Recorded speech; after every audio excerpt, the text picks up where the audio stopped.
Welcome to Al Tayyaba tower, Mumbra का सबसे best spot, जहां आपको मिलेगी मॉडर्न लिविंग और बिजनेस का एक जबरदस्त चांस। ये अपॉर्चुनिटी सिर्फ रहने तक लिमिटेड नहीं है। अल तैयबा टावर में है मुंब्रा का पहला लीगल शॉपिंग सेंटर, जो सीधे गुलाब पार्क मार्केट के बगल में है। इसका ग्रैंड लुक और हाई क्वालिटी ग्लास फसाड इसे प्रीमियम शॉप्स के लिए एक गोल्डन चांस बनाता है। A perfect investment.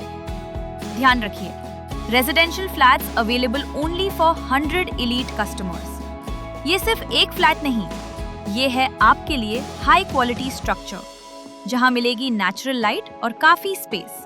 कनेक्टिविटी की बात करें तो क्वीन मैरी स्कूल और रहमानिया हॉस्पिटल सिर्फ 30 सेकेंड्स अवे है। स्कूल और हॉस्पिटल सब कुछ बिल्कुल पास है। यहाँ मिलेगी 24/7 CCTV सिक्योरिटी और एम्पल कार पार्किंग। तो इंतजार कैसा?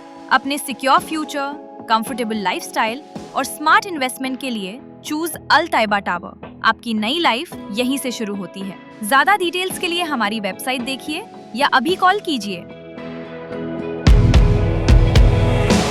लगभग 1 से 1.5 साल बाद क्यों जाग रहे हैं सभी दल और उनके नेता?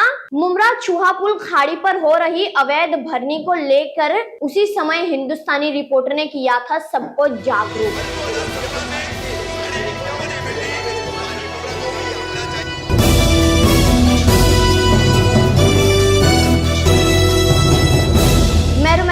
हिंदुस्तानी रिपोर्टर में आपका स्वागत है। मुंब्रा चूहा पुल खाड़ी पर पिछले 1-1.5 साल से जो अवैध भरनी की जा रही है, इस अवैध भरनी को लेकर के हमने आपको 1 साल पहले खबरें भी दिखाई थी, काफी ज्यादा खबरें दिखाए थे हमने आपको हमारे चैनल के माध्यम से कि किस तरीके से मुंब्रा चूहा पुल खाड़ी पर अवैध तरीके से भरनी की जा रही है। मैनग्रोव्स की जो जमीन है उसको किस तरीके से नष्ट किया जा रहा है पूरी तरीके से। मेरे वालिद रफीक कामदार, जिन्होंने खुद इस मैनग्रोव्स की जमीन पर चूहा पुल खाड़ी पर जाकर इस पूरे मामले को समझा था और इसके पीछे की जो पूरी सच्चाई थी वो लोगों के सामने रखी थी अपने चैनल के माध्यम से। पिछले 1-1.5 साल से यह अवैध भरनी का काम किया जा रहा है, लेकिन तभी ना ही कोई दल और ना ही उन दल के नेता कोई भी जागरूक नहीं थे। हाईकोर्ट, वन विभाग और तहसीलदार, इन सभी के ऑर्डर्स यहाँ पे थे कि ये मैनग्रोव्स की लैंड है, मैनग्रोव्स की जमीन है और यहाँ पर जो है ये चीज आप नहीं कर सकते हैं। क्या चीज नहीं कर सकते हैं वो भी हमने आपको हमारे चैनल के माध्यम से दिखाए थे कि आप यहाँ पर अवैध तरीके से भरनी, खोदना,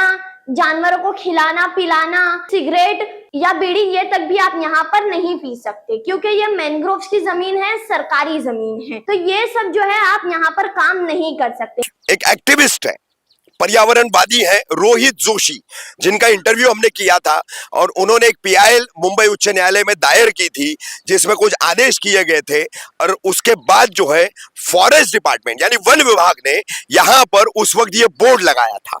देखिए क्या लिखा हुआ है, मैं पहले इसको मराठी में पढ़कर उसका अनुवाद आपको बताऊंगा। महाराष्ट्र शासन और महाराष्ट्र वन विभाग का बोर्ड, वन विभाग मुंबई कांदळवन संधारण घटक, यानी कि मुंबई मैनग्रोव सेल, मैनग्रोव की सेफ्टी करने वाला सेल। तो ये कहां से मैनग्रोव की सेफ्टी हो रही है? जहां पर रोजाना 500 से ज्यादा डंपर में डिकम्पोज कचरा और भरनी की जा रही है और अब शहर का भी कचरा वहां जाने वाला है, कल से जाना जैसे शुरू हुआ है। अब नीचे क्या लिखा है देखिए, सदर क्षेत्र भारतीय वन अधिनियम 1927 चे कलम 4/20 अन्वय अधिसूचित राखीव वन घोषित केलेले आहे। यानी कि ये पूरा इलाका भारतीय वन अधिनियम 1927 की धारा 4/20 के तहत ये अधिसूचित रिजर्व फॉरेस्ट है। यानी कि ये रिजर्व फॉरेस्ट की पूरी खाड़ी और मैनग्रोव की जमीन है और उसको बाकायदा सरकार और वन विभाग ने घोषित किया है।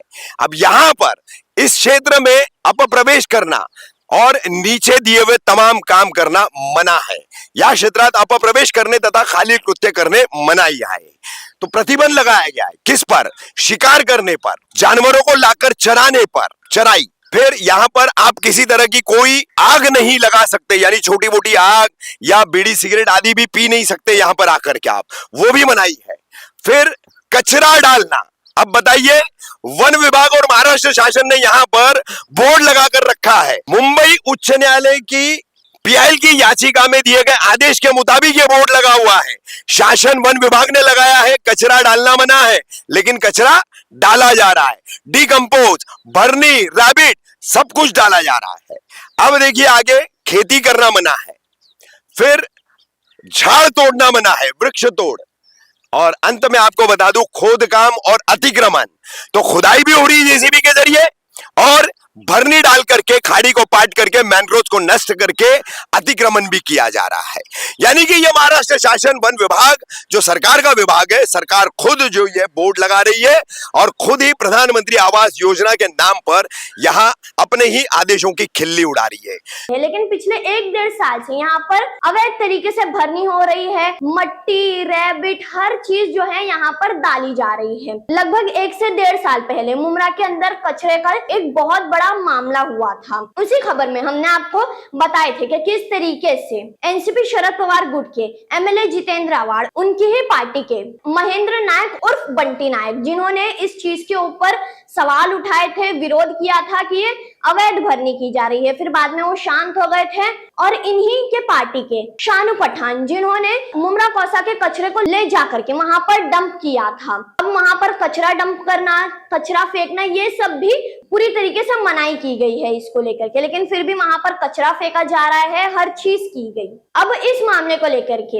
हाई कोर्ट, वन विभाग, तहसीलदार, कलेक्टर, ये सभी लोगों ने ऑर्डर पास किए थे, लेकिन अब इन सभी का भी कोई ध्यान नहीं है कि इस चूहापुल खाड़ी पर अवैध तरीके से भरनी की जा रही है। अवैध तरीके से भरनी करने के बाद पूरी तरीके से मैनग्रोव की जो जमीन है उसको पूरी तरीके से बिल्कुल ही नष्ट कर दिया गया है। अब इन सब के ऊपर कभी भी किसी को याद नहीं आया विरोध करना, आवाज उठाना, जब पूरी तरीके से काम हो गया है। अगर आप देखेंगे चूहापुल इस मैनग्रोव की जमीन को 90 से 95% जो काम है पूरी तरीके से हो चुका है। फिर राजनीतिक दल है और उनके नेता है, उनको याद आ रहा है कि यहाँ पर अवैध तरीके से भरनी की जा रही है, तो ये जा रहे हैं, उसके ऊपर सवाल उठा रहे हैं। हमारे शहर के एमएलए जितेंद्र आवाड, क्या उनको कभी पता नहीं था कि ये शहर में अवैध तरीके से भरनी की जा रही है? कभी उनका कोई ट्वीट नहीं दिखा इस चीज के ऊपर। और अब जब बेटी नताशा आवाड इस चीज को लेकर के विरोध कर रही है तो एमएलए जितेंद्र आवाड जो है ट्विटर पर ट्वीट डाल रहे हैं। उस ट्वीट का फोटो भी हम आपको दिखा रहे हैं कि किस तरीके से एमएलए जितेंद्र आवाड ने ट्वीट डाला है।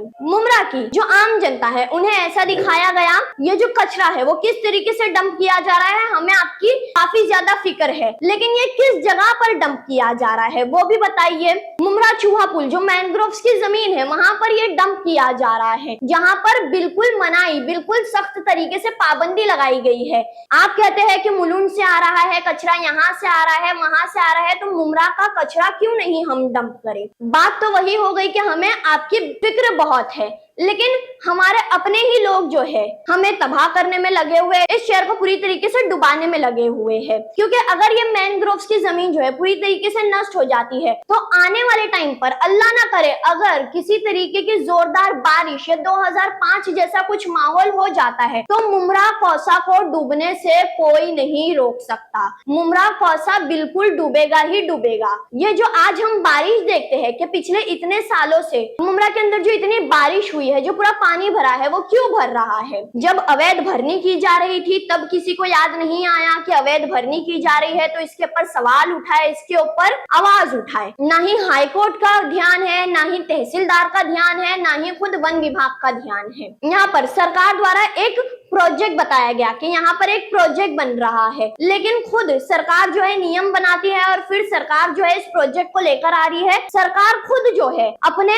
ऑर्डर्स की जो है किल्ली उड़ा रही है। किस तरीके से हिंदुस्तानी रिपोर्टर द्वारा इन सारे मामलों को 1 से 1.5 साल पहले हमने कवर किए थे और सभी लोगों को, मुमरा के आम लोगों को इसके बारे में जागरूक भी किए थे कि किस तरीके से मैनग्रोव की जमीन को, चूहापुल को, खाड़ी को नष्ट किया जा रहा है। अभी कहा ऐसा जा रहा है कि धर्मेंद्र गोयल, आदित्य गोयल, इनकी अपनी पर्सनल जमीन है, होगी इनकी अपनी पर्सनल जमीन, लेकिन ये जो है मैनग्रोव की जमीन है। अगर कोई बाढ़ या भारी बारिश आती है तो ये मैनग्रोव की जमीन जो है मुमरा कौसा को बचाती है, लेकिन अगर इसे ही पूरी तरीके से नष्ट किया जाएगा तो मुमरा कौसा को भारी बारिश और बाढ़ से बचाएगा कौन? किस तरीके से ये मैनग्रोव की जमीन को, मुमरा चूहापुल खाड़ी को पूरी तरीके से नष्ट किया जा रहा है, देखिए। और देखने के बाद ये भी सोचिए कि जब काम शुरू किया गया आया तब किसी को याद नहीं आया, तो अब क्यों याद आ रहा है? जब पूरा काम हो चुका है फिर हमको याद आ रहा है कि नहीं, यहाँ पे अवैध तरीके से भरनी की जा रही है तो हमें इसको लेकर के आवाज उठानी चाहिए। जब वक्त था तब किसी ने आवाज नहीं उठाई। हर राजनीतिक दल